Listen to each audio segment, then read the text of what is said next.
குடியிருக்கும்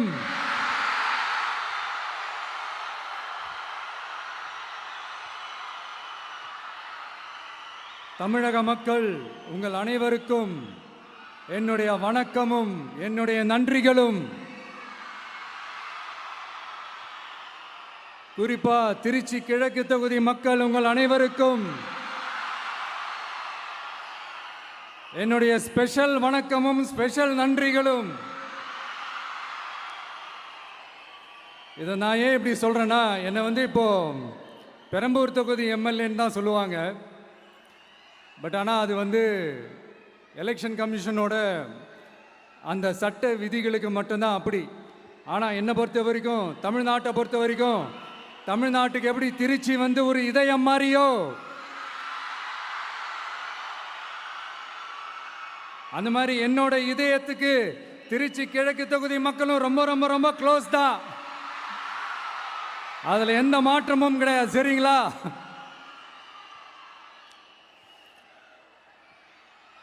ஆட்சிக்கு சில வாரங்கள் கூட ஆகலை. 6 மாதம் அமைதியாக இருப்போம்னு சொன்னவங்களாம் 6 நாள் கூட அமைதியாக இருக்க முடியல. ஆட்சிக்கு அரை மணி நேரத்திலே ஆரம்பிச்சிட்டாங்க. பாவம், ஒரு கல்யாண வீட்டிலலாம் போய் புலம்பிட்டு இருக்காங்க. நான் சொன்னதெல்லாம் நடக்குதா? 1 by 1 எல்லா புலம்பல்ஸும். அது மாதிரி இத்தனை வருஷமா மாற்றி மாற்றி உங்களை ஏமாத்திக்கிட்டு இருந்த இந்த 2 பேரையும் வேண்டாம்னு சொல்லி ஒதுக்கிட்டு உங்களுக்காக உண்மையா உழைக்க வந்த உங்க விஜய, உங்க அண்ணனை, உங்க தம்பிய முதல் அமைச்சரா இல்ல முதல் சேவகனா ஆக்கியிருக்கிறீங்க. தலை வணங்கி ஒட்டுமொத்த தமிழக மக்களுக்கும் இந்த நேரத்தில் என்னுடைய நன்றியை தெரிவிச்சுக்கிறேன். இந்த நேரத்தில் எங்களுக்கு ஆதரவு தெரிவித்த அத்தனை இயக்கங்களுக்கும், அத்தனை இயக்கத்தின் தலைவர்களுக்கும் மீண்டும் என்னுடைய நன்றியை தெரிவிச்சுக்கிறேன்.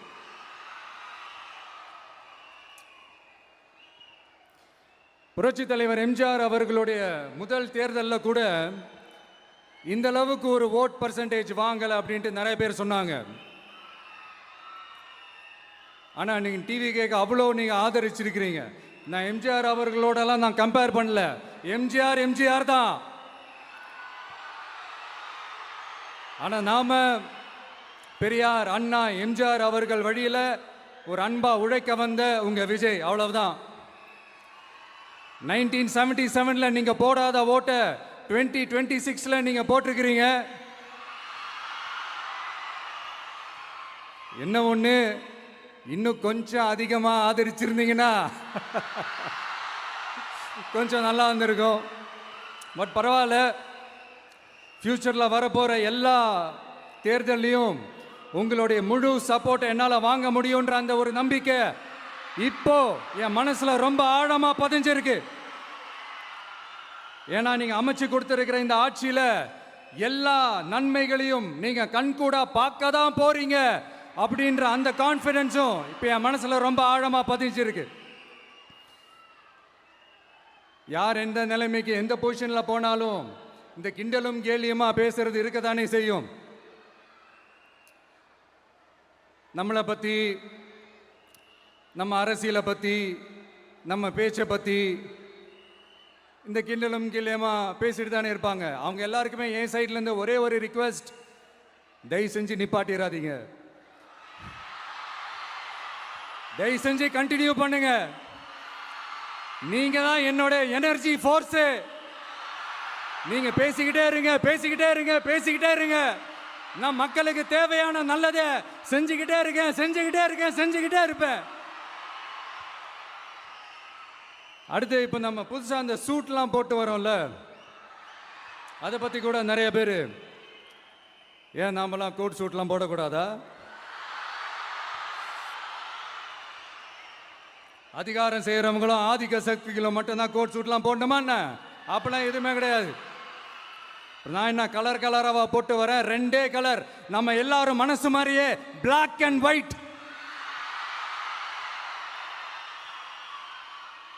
எல்லாத்திலும் பிளாக் அண்ட் ஒயிட்டா இந்த விஜய் இருப்பான் அப்படின்னு காட்டுறதுக்கு தான் அந்த கலர். அடுத்து அந்த பிளாக் கூட யாரை குறிக்கும் எதை குறிக்கும்ன்றது நான் சொல்லி தான் தெரியணும்னு அவசியம் இல்லை, அது உங்களுக்கே நல்லா தெரியும். எல்லாத்துக்கும் இப்படி வழக்கம் சொல்லிக்கிட்டு நசன் பேசுகிற டைப்பும் நம்ம கிடையாது. உங்களுக்கே தெரியும், அதிகபட்சமாக எல்லா மீட்டிங்கிலும் 20 நிமிஷம்குள்ளே தான் நான் பேசியிருக்கிறேன்.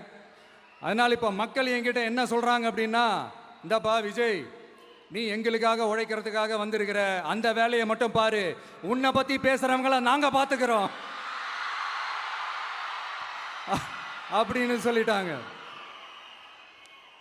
சரி, ஆனது ஆச்சு. இப்போ என்ன, உனக்கு எதிரிகளே இல்லையா அப்படின்லாம் கேட்டால் அப்படிலாம் நான் சொல்ல மாட்டேன், அப்படிலாம் நான் நினைக்கவும் மாட்டேன், அப்படி நினைக்கவும் கூடாது. இப்பவும் சொல்கிறேன், அரசியல் ரீதியாக சொல்கிறேன், 2 பேருக்கு நடுவில் தான் போட்டியே.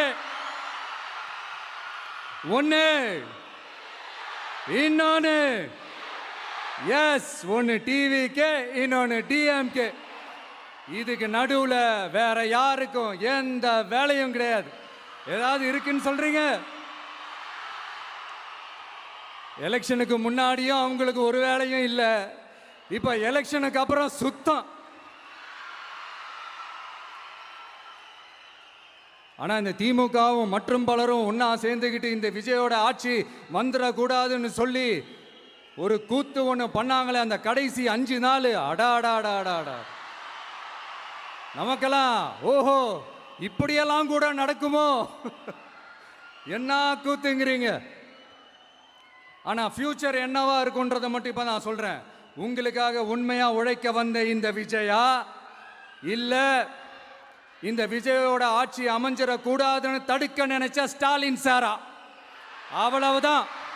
இதுக்கு நடுவில் வேற யாரும் எந்த அல்லு சில்லும் உள்ள வந்து நம்மளை தடுக்கிறதோ எதிர்க்கிறதோ ஏதாவது பண்ணாங்கன்னா நிர்வாகம் அதுக்கு பொறுப்பில்லை ராஜா, நிர்வாகம் அதுக்கு பொறுப்பில்லை.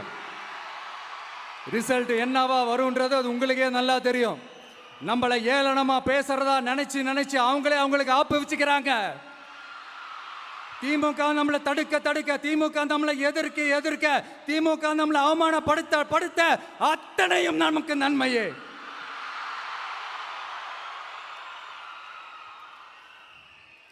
ஒன்று கவனிச்சிங்களா மக்களே, நம்ம ஆட்சிக்கு வந்ததுக்கு அப்புறம் ஒரு விஷயம் ஒன்று நடந்துகிட்டு இருக்கு. இது இந்த ஜென்சி தலைமுறையை அட்ராக்ட் பண்றதுக்காக இங்கிலீஷ் தமிழ் கலந்த அறிக்கை, அது சொல்ல வந்த நினைச்சிங்களா? அந்த காமெடி எல்லாம் கிடையாது.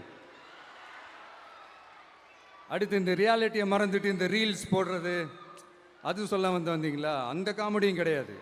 இது சீரியஸாக ஒரு விஷயம் நடந்துகிட்டு இருக்கு.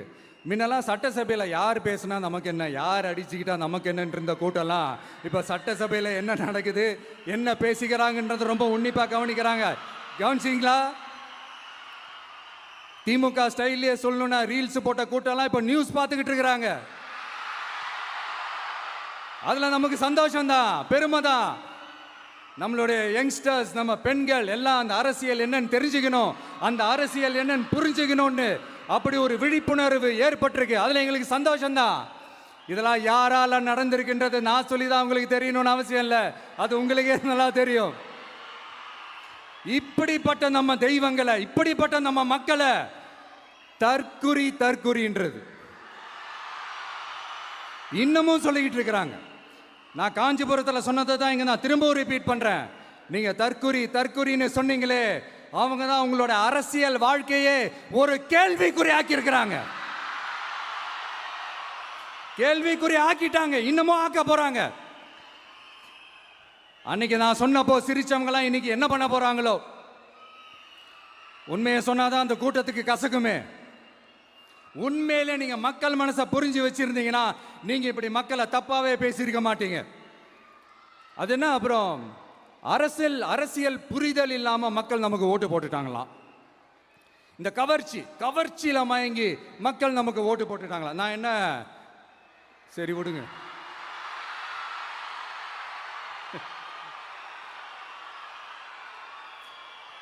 மக்கள் அவங்களுக்கு ஓட்டு போட்டா அந்த மக்கள் நல்லவங்களாம், அதே மக்கள் நமக்கு ஓட்டு போட்டா அந்த மக்கள் கெட்டவங்களா, தற்குறியா. இதே மக்கள் தான் இத்தனை வருஷமா அவங்களுக்கு ஓட்டு போட்டுட்டு இருந்தாங்க. உங்களுக்கு மட்டும் என்ன, வேற ஏதாவது பிளானட்ல இருந்து குதிச்சு ஓட்டு போட்டு போனாங்களா? தற்கொரியாமா, தற்கொரி நல்லா வருது, வேணான்னு பாக்குறேன். எங்க அண்ணன் விஜயகாந்த் அண்ணன் சொல்ற மாதிரி, அண்ணா அவர்கள் ஆரம்பிச்ச கட்சியை ஒரு அடிமை கூடாரமா ஆக்குனது யாருங்க சார்? இப்படியெல்லாம் ஆக்கிட்டு உண்மையை சொல்லு உடன்பிறப்பேவா. உங்களோட அந்த உண்மையான உடன்பிறப்புக்கெல்லாம் என்ன சொல்றாங்க தெரியுமா சார்? திமுக இப்படி ஆனதுக்கு காரணம், அந்த காரணத்தை வெளியிலலாம் போய் தேடாதீங்க, உங்க குடும்பத்துக்குள்ளேயே கேளுங்கிறாங்க.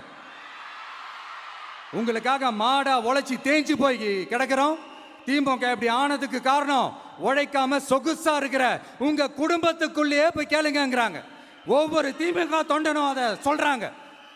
அதை புரிஞ்சிக்காம நம்மளையும் நம்ம மக்களையும் தப்பா பேசிக்கிட்டு, நீங்க மக்களை தப்பா பேசுனீங்கன்னா இந்த விஜய் வந்து கேள்வி கேட்பான், சும்மா இருக்க மாட்டான். இந்த விஜயும் தமிழ்நாட்டு மக்களும் வேறு வேறு இல்லை. இந்த விஜய் தான் தமிழ்நாட்டு மக்களோட ஒரு உண்மையான ஒரே பிரதிநிதி. இது இன்னைக்கும் சரி, நாளைக்கும் சரி, நாளன்னைக்கும் சரி, இதுதான் நிஜம். மறுபடியும் சொல்றேன்,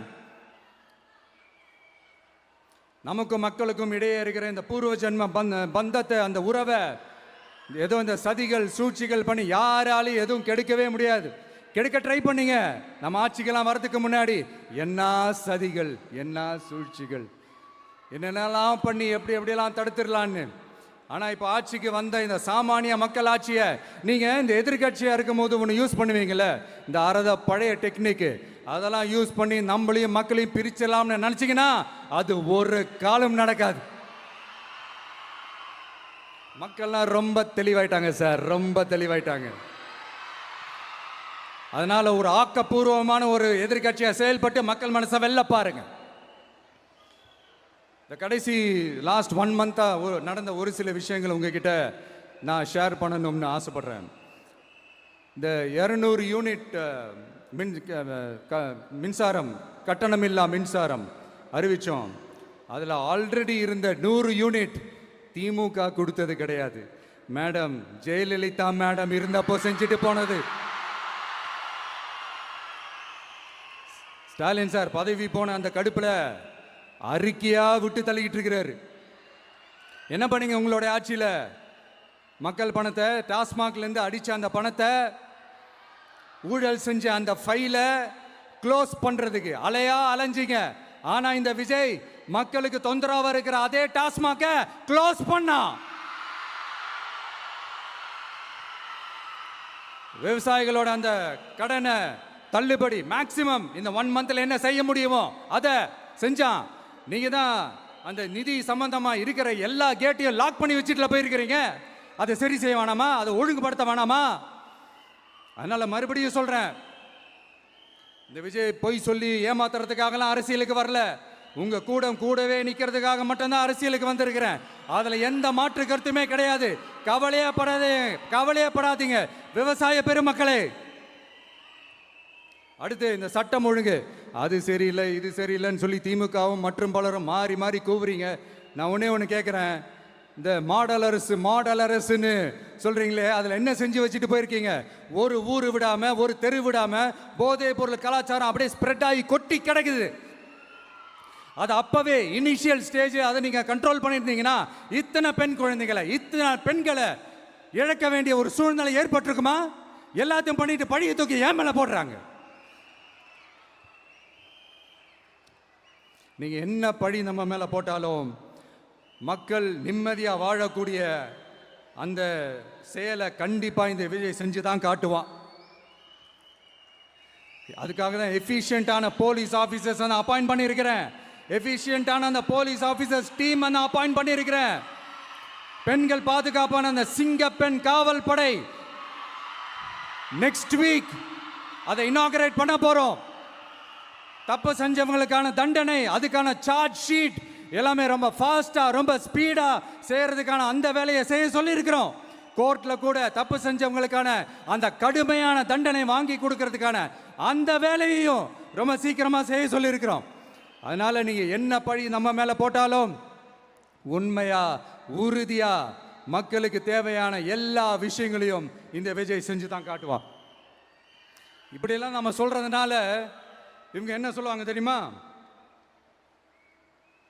அவங்க தான் ஆட்சியிலே இல்லையே, அப்புறம் ஏங்க அவங்கள குறை சொல்றீங்க அப்படின்னு கேட்பாங்க. வேரில் வெந்நியை ஊற்றிட்டு போனவங்கள வெளிச்சம் போட்டு காட்டாமல் பின்ன வேற என்ன சொல்லுவாங்க? இதெல்லாம் மக்கள்கிட்ட நம்ம தெளிவாக எடுத்து சொல்லணும் இல்லையா? அதுக்காக தான் இதெல்லாம் சொல்லிகிட்டு இருக்கிறேன்.